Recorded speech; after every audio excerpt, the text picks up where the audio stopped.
अध्याय 20 चित्रण के द्वारा प्रभावित करना। हिरन के चेहरे पर झुर्रियां लंबे समय पहले खत्म हो गई हैं। जीवन का चित्रण करो, गीतों में जमा रहो। अलेक्जेंडर पॉप के द्वारा। जैसे ही विवाद परिचित तथ्यों के स्तर से ऊपर उठ जाता है और जुनून एवं असाधारण विचार से उत्तेजित हो जाता है, उस पर कल्पना का आवरण चढ़ने लगता है। गंभीरता से बात करते वक्त यदि बौद्धिक प्रक्रिया पर ध्यान दिया जाए तो दिमाग में ज्ञान ज्योति प्रकाशित होने का आभास होता है। यह ज्ञान ज्योति विचारों के परिधान के समान होती है। यह स्वाभाविक एवं अकस्मात होने वाली कल्पना है। यह दिमाग में उपज रहे तत्काल विचारों और अनुभवों का मिश्रण होता है। यह वास्तविक रचना होती है। रॉल्फ वॉल्डो एमरसन द्वारा। भाषण के अन्य बहुमूल्य संसाधनों की तरह चित्रण के विस्तार से भी प्रभाव हल्का हो जाता है। ज्यादा साज श्रृंगार से विषय हास्यास्पद हो जाता है। धूल साफ करने का कपड़ा उपयोगी होता है, तो क्या उस पर कढ़ाई कर देनी चाहिए?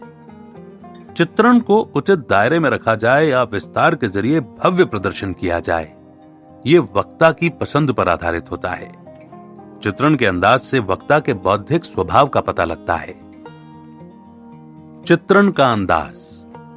वक्ता का किसी विषय को चित्रित करने का अंदाज ऐसा होना चाहिए कि दर्शकों के जहन में कथा वस्तु की छवि तैयार होती रहे। चित्रण का अर्थ है चित्र तैयार करना, उसकी रूपरेखा तय करना, उसमें रंग भरना और चित्रकारी की अन्य प्रतिभाओं का इस्तेमाल करना। चित्रण का स्रोत कल्पना होती है, अर्थात चित्रण के जरिए कल्पना को सचित्र किया जाता है। यदि आपसे गोलियों की तेज बौछार करने वाली बंदूक का व्याख्यान करने के लिए कहा जाए तो सामान्य तौर पर दो में से किसी एक निम्नलिखित तरीके को अपनाया जा सकता है। या तो हथियार को बनाने की तकनीक का व्याख्यान किया जाए या फिर इसे नरसंहार के प्रचंड हथियार के तौर पर प्रस्तुत किया जाए, यानी बनावट की जगह प्रभाव पर जोर दिया जाए। इस हथियार के व्याख्यान की पहली प्रक्रिया को वर्णन कहते हैं, जबकि दूसरी प्रक्रिया चित्रण है। वर्णन में साधारण तथ्यों पर जोर दिया जाता है, जबकि चित्रण में बारीक से बारीक पहलू को भी ध्यान में रखते हैं। वर्णन के जरिए विचार को स्पष्ट किया जाता है, जबकि चित्रण से विषय वस्तु के बर्ताव को दर्शाया जाता है। वर्णन का वास्ता आंतरिक तथ्यों से होता है, जबकि चित्रण प्रभाव को प्रदर्शित करता है। वर्णन का उपयोग गणना के लिए किया जाता है, वहीं चित्रण साहित्यिक प्रक्रिया है। वर्णन बौद्धिक क्रिया है, जबकि चित्रण संवेदनशील प्रक्रिया है। वर्णन में औपचारिकता है तो चित्रण व्यक्तिगत होता है। विषय वस्तु के स्पष्ट प्रस्तुतिकरण के लिए वक्ता कल्पना के माध्यम से चित्रण करता है, वहीं दर्शक वक्ता के व्याख्यान के आधार पर मानसिक चित्र तैयार करते हैं। जाहिर है, वक्ता चित्रण के माध्यम से केवल उसी विषय वस्तु का व्याख्यान कर सकता है जिसका उसने अनुभव किया हो। वक्ता अपनी कल्पना और शब्दों के मायाजाल से अपने अनुभव का व्याख्यान इतने प्रभावशाली ढंग से कर सकते हैं कि दर्शक मंत्रमुग्ध हो जाएं। पिछले अध्याय विषय एवं तैयारी में आंखों में झांकने के प्रभाव का वर्णन किया जा चुका है। वहीं पिछले अध्याय में कल्पना की शक्ति का भी व्याख्यान किया गया है, लेकिन फिलहाल चित्रण की बौद्धिक शक्ति पर चर्चा की जा रही है। बारीकियों पर ध्यान देने वाला दिमाग, किसी घटना के सभी पहलुओं को देखने और समझने वाली बौद्धिक शक्ति दरअसल आंखों से ज्यादा दिमाग में होती है। बारीकियों पर ध्यान देने वाला दिमाग घटना के विषय का जरूरत के वक्त दोबारा स्पष्ट चित्रण करने की शक्ति रखता है। यही चित्रण दर्शकों में रुचि पैदा करता है। किसी विषय, दृश्य, परिस्थिति, घटनाक्रम और व्यक्ति को कल्पना की उड़ान देने की आदत बहुत उपयोगी सिद्ध होती है। चित्रण की स्पष्टता से दर्शकों के जहन में विषय से संबंधित भ्रम दूर किया जा सकता है।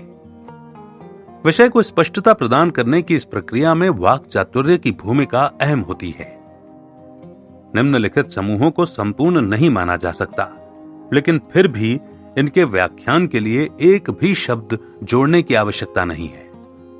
इनमें से कुछ प्रक्रियाएं एक ही समय पर घटने वाली होती हैं, जबकि बाकी प्रक्रियाएं या तो संयुक्त होती हैं या फिर एकल। यदि चित्रण की प्रक्रिया का इस्तेमाल किसी वस्तु की स्पष्ट जानकारी की जगह वस्तु के स्वरूप को समझाने, उदाहरण के तौर पर जैपलिन एयरशिप के लिए किया जा रहा है, तो इसे वैज्ञानिक चित्रण कहते हैं। ये प्रक्रिया काफी हद तक वर्णन के समान होती है। यदि इस प्रक्रिया में अबाधित कल्पना के माध्यम से किसी परिस्थिति एवं दृश्य की प्रबल छाप छोड़ने की मंशा हो तो इसे कलात्मक चित्रण कहते हैं। इस कला को प्रभावशाली बनाने के लिए वाक् चातुर्य का इस्तेमाल किया जाता है। चित्रण के प्रकार।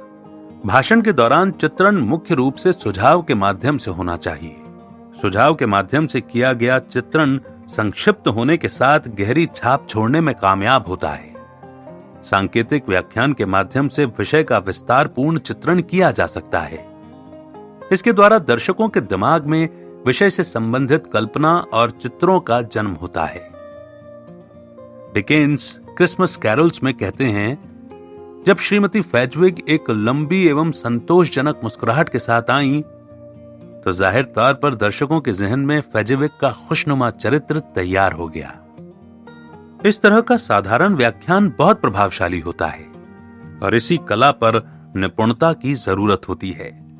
यहां कुछ और उदाहरण पेश किए गए हैं। जनरल ट्रिंकल कठोर, ताकतवर एवं तंदुरुस्त व्यक्ति थे। वो कहां मिलेंगे, लोगों को सदा मालूम रहता था। डिकेंस ने श्रीमती प्रीचर का व्याख्यान कुछ इस तरह किया है।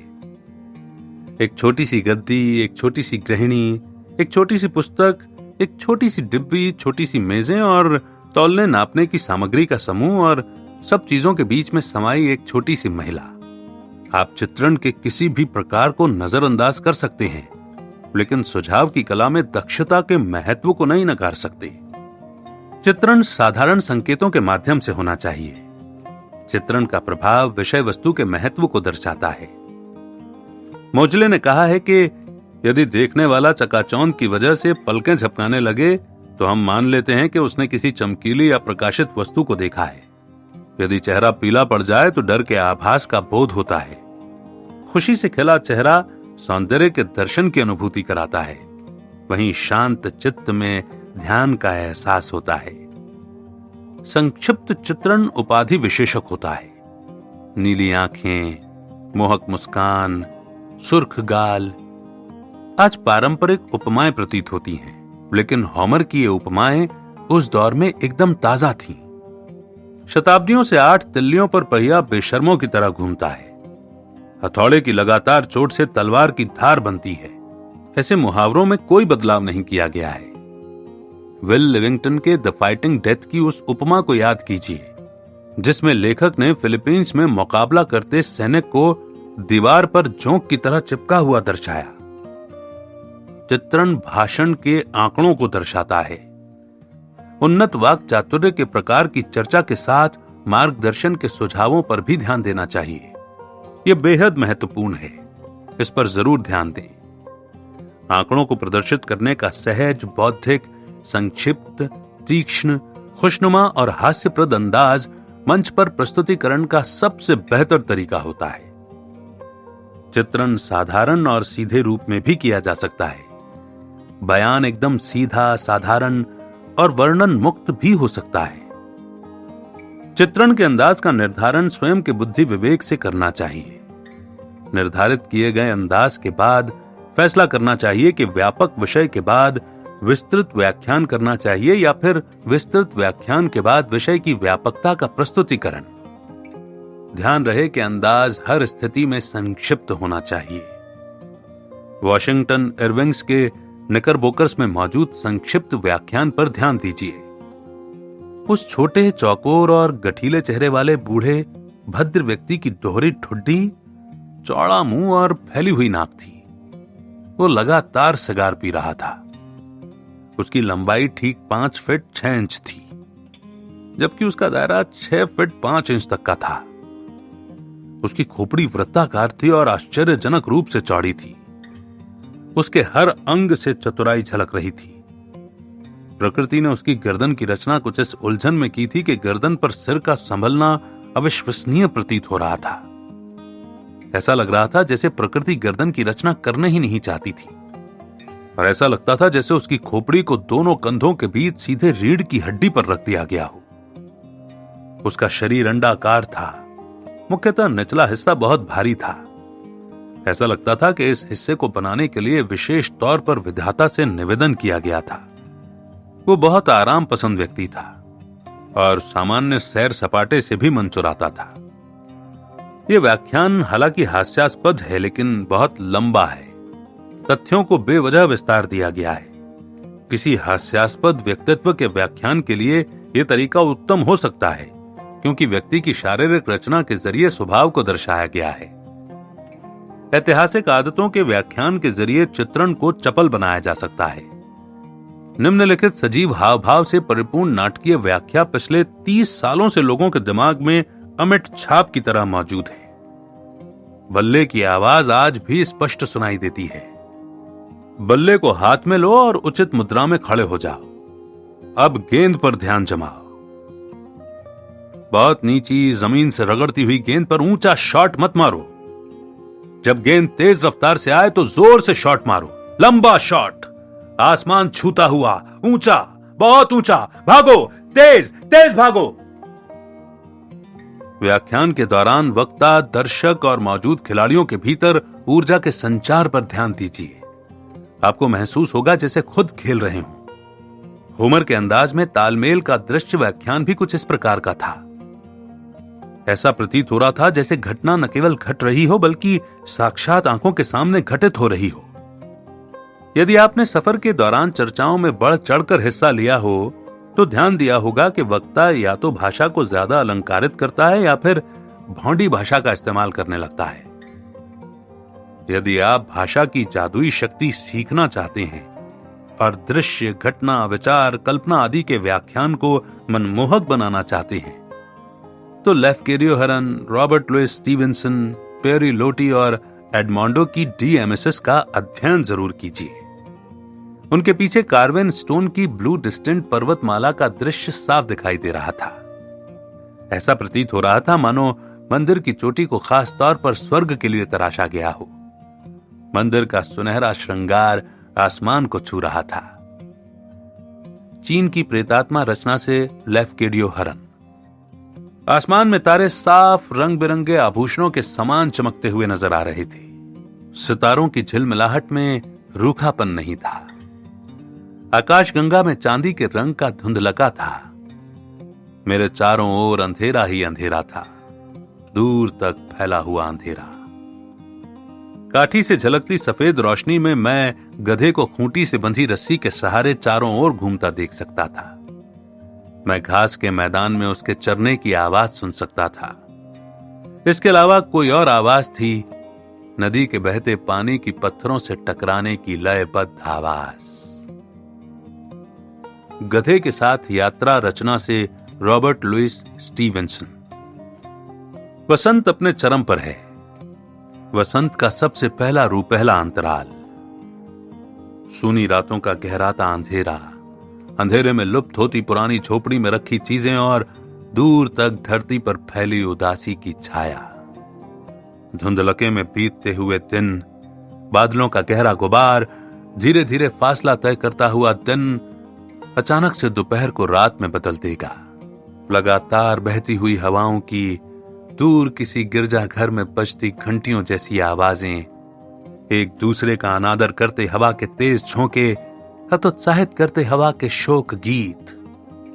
एक के बाद एक दरवाजों के करीब से गुजरती हुई हवा का झोंका जंगली भेड़ियों के विलाप की चीख जैसा प्रतीत होता है। पेरी लोटी की रचना आइसलैंड का मछुआरा से। एक खुले मैदान को रौंदता सैनिकों का विशाल दस्ता, मेजों की एक लंबी कतार, झुककर खाते हुए 500 सिर, एक साथ खड़कती 500 चम्मचें, तेजी से चलते हुए 1000 हाथ और 16,000 दांतों के चबाने की आवाज, इधर उधर भागते नौकरों के झुंड, बर्तनों के टकराने की खड़खड़ाहट, कानों को भेदती चिल्लाहट, खाने भरे मुंह से रोटी रोटी पुकारती घुटी आवाजें मुझे एक बार फिर भयानक भूख, जबड़ों की असीम ताकत और प्रसन्नता से भरी पुरानी जिंदगी का एहसास करा रही थीं। एडमोंडो DMSS की रचना स्कूल के मित्र से लिया संकलन। चित्रण के लिए उपयोगी सुझाव। दर्शकों के समक्ष प्रस्तुत किए जाने वाले विषय के दृष्टिकोण को चित्रण के व्याख्यान से पहले निर्धारित करें। एक दृष्टि से सामने के पहाड़ और चारों ओर खड़े व्यक्ति को नहीं देखा जा सकता। लिहाजा दृष्टिकोण को निर्धारित कीजिए और विषय से मत भटकिए। विषय के मुताबिक रवैये का चुनाव कीजिए। निर्धारित कीजिए कि आदर्श प्रस्तुतिकरण का तरीका क्या होगा। हास्यास्पद, उपहास से भरा, बढ़ा चढ़ाकर किया गया व्याख्यान, रक्षात्मक या फिर निष्पक्षता से प्रेरित। अपने मिजाज के लिए विश्वस्त रहें, क्योंकि मिजाज के माध्यम से ही चित्रण में रंग भरे जा सकते हैं। निराश मन को गुलाब से महकता उद्यान भी वीरान महसूस होता है। व्याख्यान के निर्धारित क्रम के साथ आगे बढ़िए। क्रम तय करने के बाद भटकाव की गुंजाइश नहीं होनी चाहिए। विषय से ऊपर नीचे, दाएं बाएं, सामान्य से विशेष बिंदुओं, छोटे से बड़े मुद्दों, महत्वपूर्ण से महत्वपूर्ण हिस्सों, विस्तृत से संक्षिप्त वर्णन और शारीरिक से मानसिक कल्पना की सीमाओं तक नहीं भटकना चाहिए। निर्धारित क्रम के अनुकरण से प्रभाव बढ़ता है। अस्त व्यस्त क्रम से विषय का मूल धुंधला जाता है। गैर जरूरी बारीकियों पर समय नष्ट नहीं करना चाहिए। कुछ महत्वपूर्ण बारीकियां श्रेणी से विषय का संबंध स्थापित करती हैं, जबकि कुछ बारीकियां विषय को श्रेणी से अलग कर देती हैं। चित्रण की भव्यता के लिए केवल महत्वपूर्ण और सांकेतिक बारीकियों का चयन कीजिए। सौंदर्य के महत्व को इश्तिहार चित्रित करने वाले कलाकार से सीखा जा सकता है।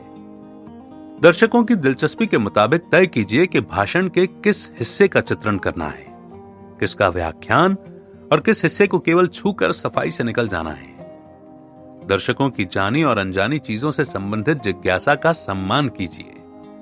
जाहिर तौर पर दर्शक कम जानकारी वाली चीजों पर ज्यादा ध्यान देते हैं। चित्रण के दौरान विषय से भटकना नहीं चाहिए। ये एक निरंतर प्रक्रिया के समान है।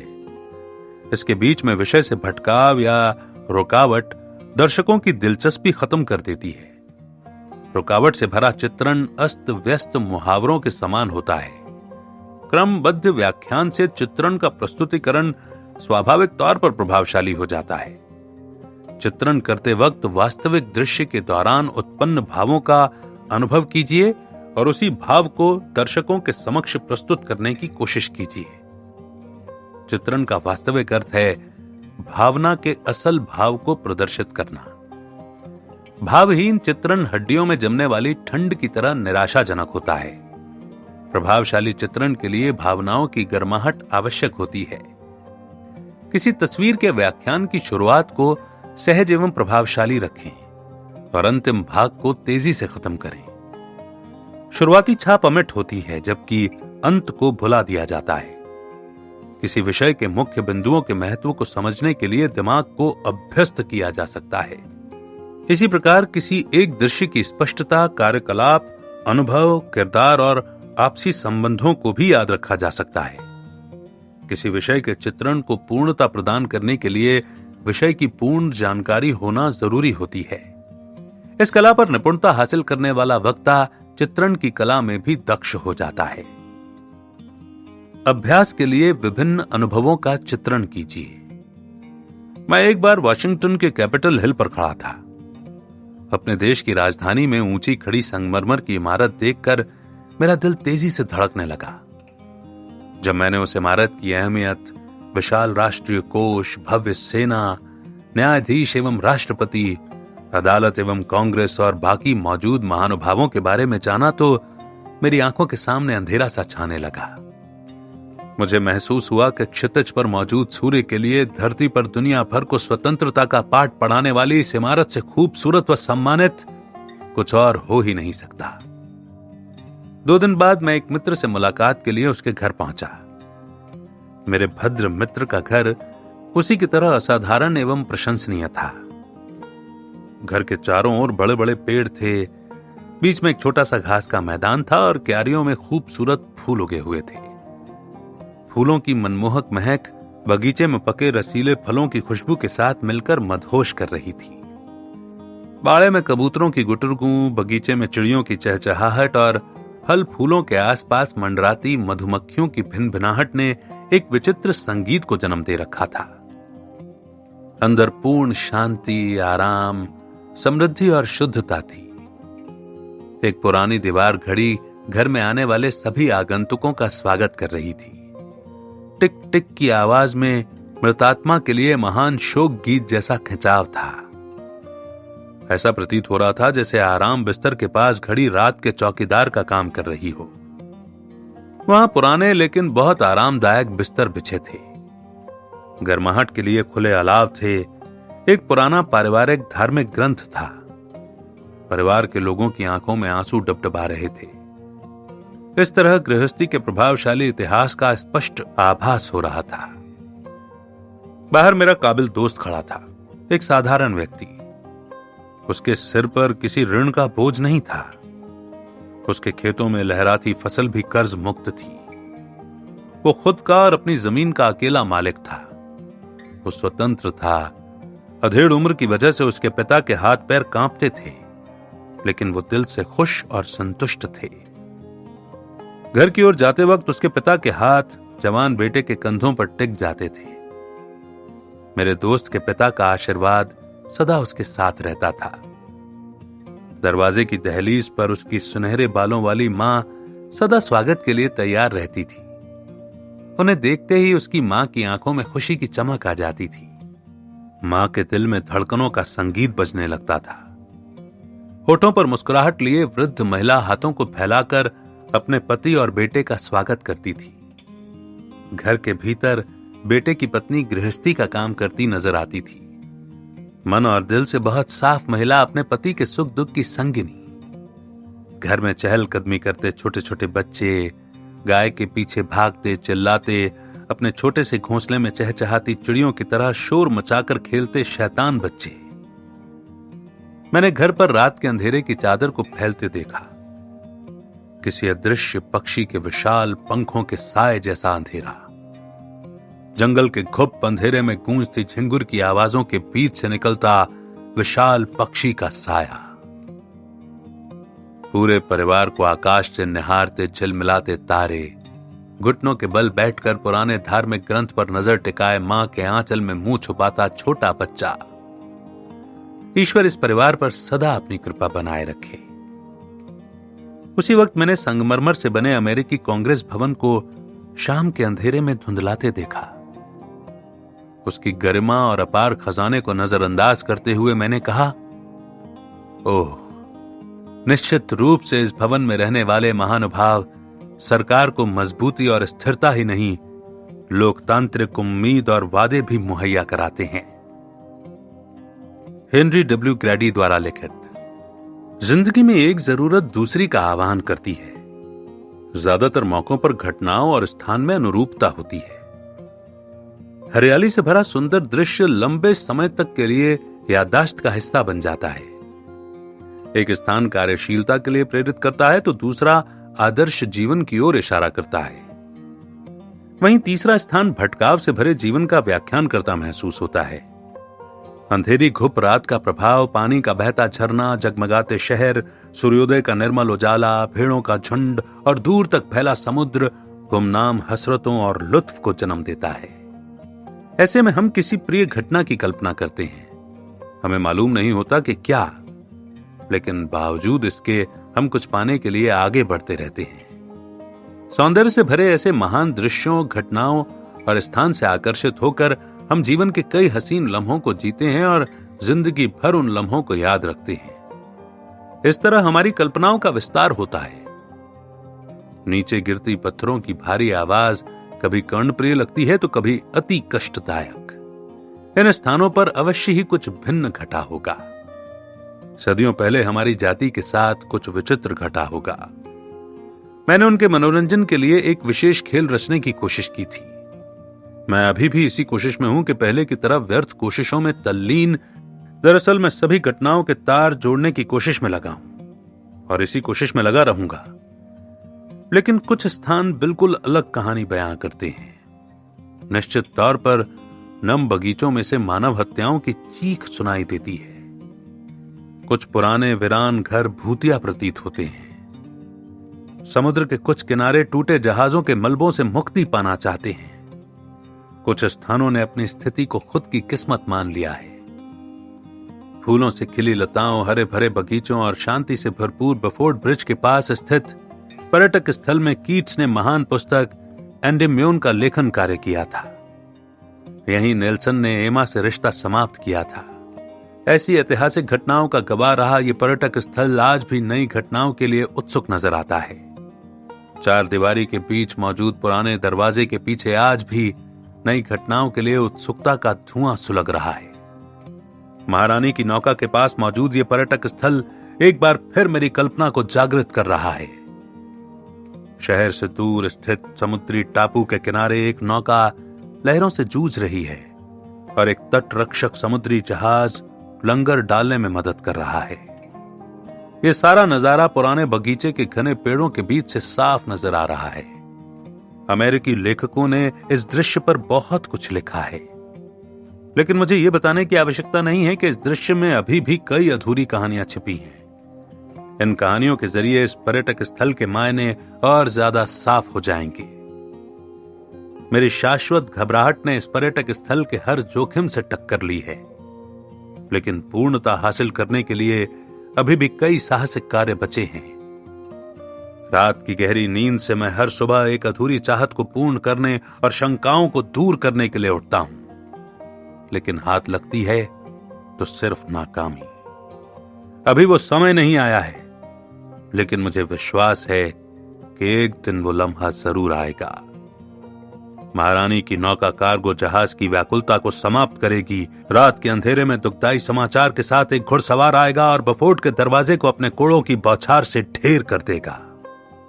आर.एल. स्टीवेंसन की रचना प्रेम कथा पर गपशप से लिया गया संकलन। मिडनाइट इन लंदन का एक संस्मरण। टन टन टन टन टन टन अग्नि चेतावनी की घंटी। ट्रिन ट्रिन ट्रिन अलार्म घड़ी।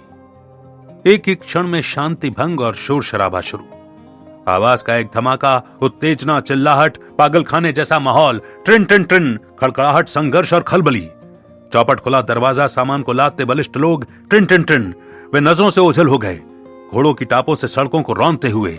ट्रिन ट्रिन ट्रिन और इसी के साथ घड़ियाल शांत हो गया। रास्ते से हट जाओ, भारी मशीनें आ रही हैं। भगवान के लिए झट से रास्ते पर खेलते बच्चों को उठा लो। जंगी घोड़ों का झुंड क्रोधित पशुओं की तरह दौड़ता आ रहा है। ट्रिन ट्रिन ट्रिन घड़ियाल फिर बजने लगा। क्रोधित जंगी घोड़ों का झुंड हवा के झोंके के समान तेजी से गायब हो गया। मशीनों की गड़गड़ाहट चारों ओर गूंजने लगी और शाम ढलने तक लगातार जारी रही।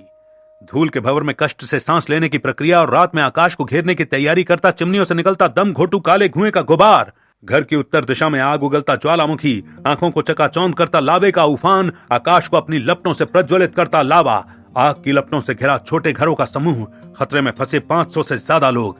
दयालु ईश्वर, इन मासूमों पर रहम करो। क्या मशीनें आ रही हैं?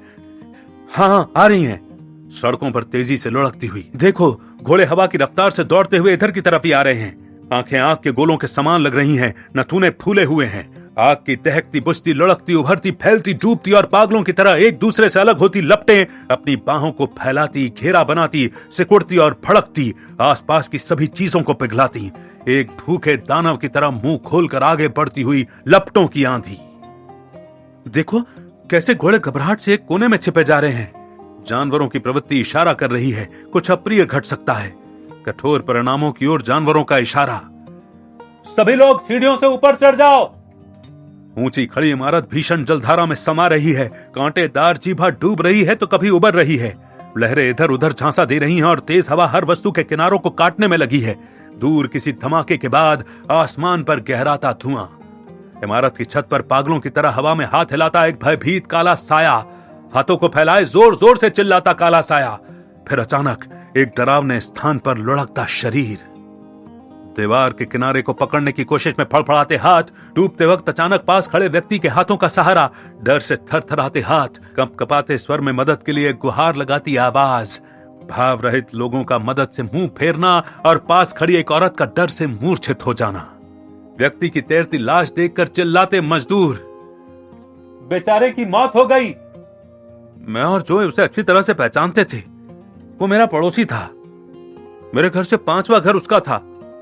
उसकी एक विधवा मां और 2 बच्चे हैं जो सब अनाथ हो गए हैं। करीब 2 हफ्ते पहले मैंने उसकी बीवी को लाश को दफनाने में मदद की थी। अब उसके अनाथ बच्चों की जिंदगी कष्टों से भर जाएगी। क्या सभी को बचा लिया गया है अग्निशामक व्यक्ति? नहीं, अभी कुछ लोग और फंसे हैं। इमारत की आखिरी मंजिल पर गोद में बच्चा लिए एक महिला है। उधर सीधे हाथ की तरफ से सीढ़ी लगाई गई है। दमकल कर्मचारी उसे बचाने की कोशिश में जुटे हैं। दर्जनों दमकल कर्मचारी प्रयास कर रहे हैं। उनमें से सबसे लचीला कर्मचारी सीढ़ी के आखिरी छोर तक पहुंच गया है। उसे कोई डर नहीं है। वो बहादुरी की मिसाल है। बस थोड़ा सा और। नीचे से कर्मचारी ने आवाज लगाई। कर्मचारी और ऊपर चढ़ गया। वो खिड़की पर खड़ा हो गया। उसने रस्सी बांधी, साथ में मां और बच्चे को भी बांधा और एक खाली स्थान की ओर धकेल दिया और अपने साथी कर्मचारी को उन्हें धीरे धीरे नीचे उतारने का इशारा किया। शाबाश, शाबाश दमकल कर्मचारी। नीचे खड़ी भीड़ ने नारे लगाना शुरू कर दिए। तभी कड़कड़ाहट की आवाज के साथ छत नीचे गिरने लगी। हे भगवान, ये क्या हो रहा है? देखो, छत नीचे गिर रही है। इमारत की दीवार भी हिल रही है। जोर जोर से पत्थरों के गिरने की आवाज नीचे आ रही है। यह दृश्य देखकर नीचे खड़े लोगों की सांस रुक गई। मां बच्चे को बचाने वाला दमकल कर्मचारी आग की भट्टी में गिर गया। उम्र के बोझ से झुकी वृद्ध महिला तेजी से आग के पास पहुंचकर छाती पीट पीट कर प्रलाप करने लगी। बेचारा जॉन, मेरा उसके अलावा कोई नहीं था।